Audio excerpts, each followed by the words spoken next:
Learning to ride a bike is a rite of passage that many of us take for granted.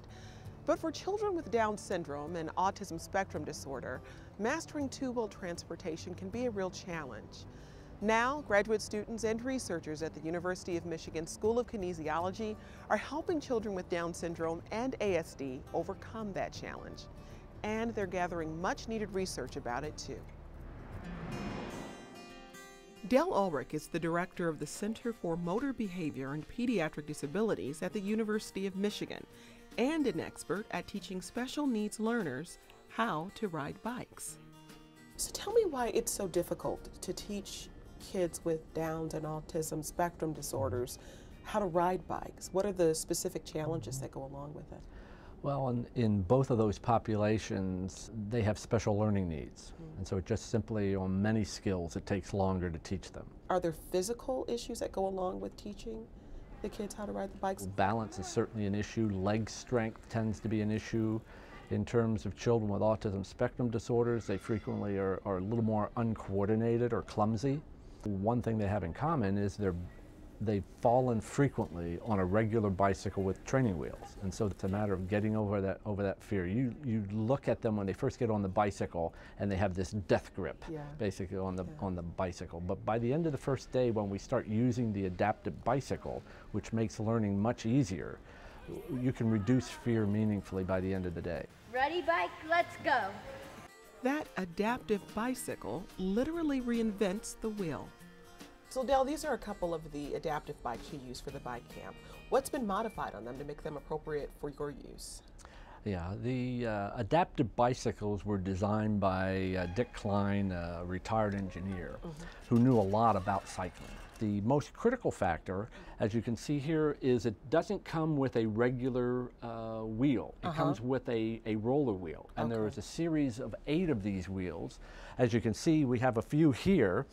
And as you go up from 1 to number 8, they become much more contoured on the ends, which makes them much more inclined to tip over a little bit. But by the time they get up to roller wheel 6, 7, and 8, they've learned all the essential elements of how to control the bicycle. So what is which roller wheel is on this This bike? one, as you can see, is much more tippy. This is roller wheel, I believe, 7. And as you can see, it tips over. Very easily, but again, by the time we've changed the roller wheel to number 7, they've learned how to brake, they've learned how to put their feet down and keep themselves from falling. They've learned how to use the handlebars to turn a little bit. Nice turn, way to go. These unique bicycles, available to the bike camps through a partnership with the organization Lose the Training Wheels, help families break through years of accumulated frustration. Parents have tried for 4 or 5 years before they enter our research projects for training purposes, and they've pretty much given up, and they keep the training wheels on. They view this opportunity to participate in our randomized clinical trials as one last opportunity. Prior to the bike camp, had you tried to teach Jaymie to ride? Yes, yeah.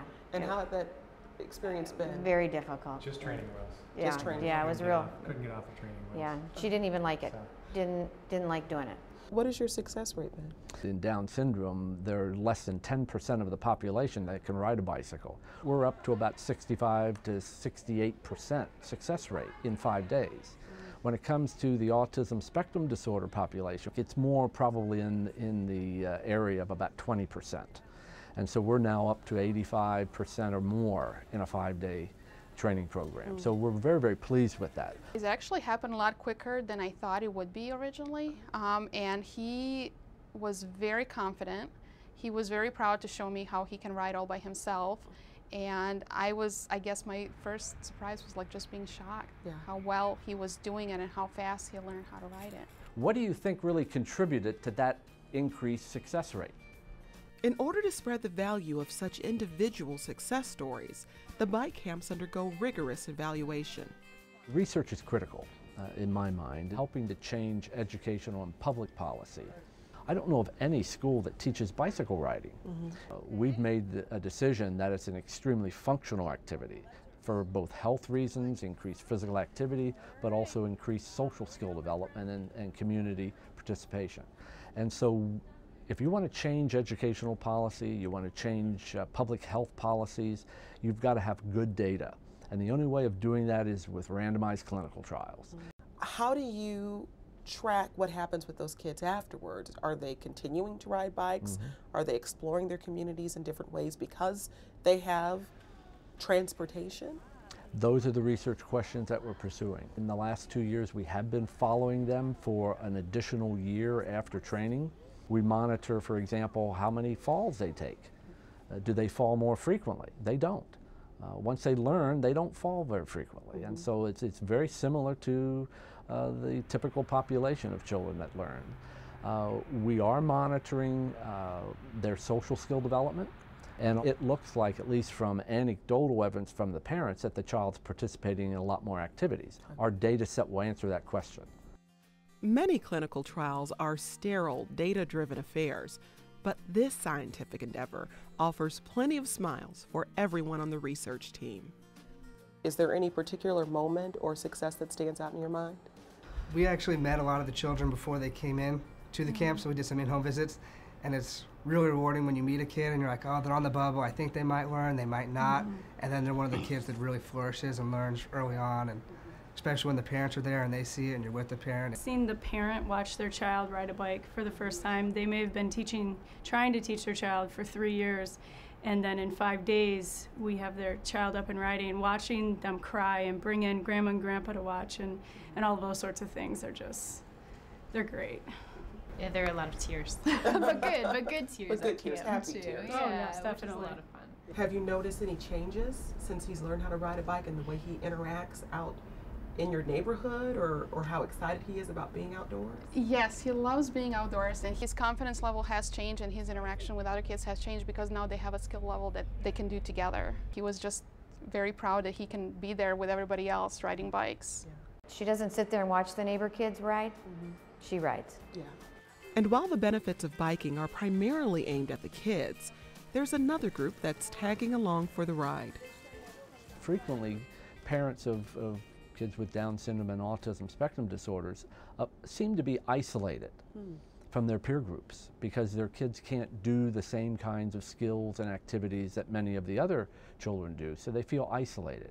But once their child learns to ride a bicycle, we get letters from them saying that, this allows me to ride with my child out in the community, and it's no longer as isolating. There's an increased sense of connectedness. Yes, absolutely. They get more connected to the community because they're out there with their child. It's very positive also for many of the parents.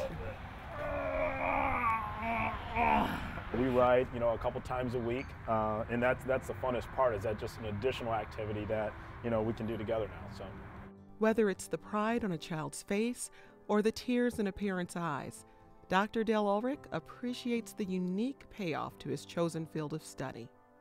As a researcher, a lot of times you don't get to see the outcomes. I mean, you do the research, you do all the work, you publish the data, but you really don't see the impact on the participant and their family. And so we have that opportunity to really see what changes in the child's life, and that's extremely valuable for us. I gotta tell you, I mean, it was outstanding. I mean, I was so proud of him, but I think more importantly, you could see the joy and the smiles on his face. He was excited to be able to ride his bike. He was going fast and going slow, and as you can see when you watch him ride, I mean, it's something he really likes to do, so it's been great. What do you like hitting you in the face when you said you Wind. like? You like the wind hitting you? I wind on my face. And you can feel your hair blowing back? Yeah. I love riding bikes, but I'm good at this bike. You're good at this bike. Yes. Yeah.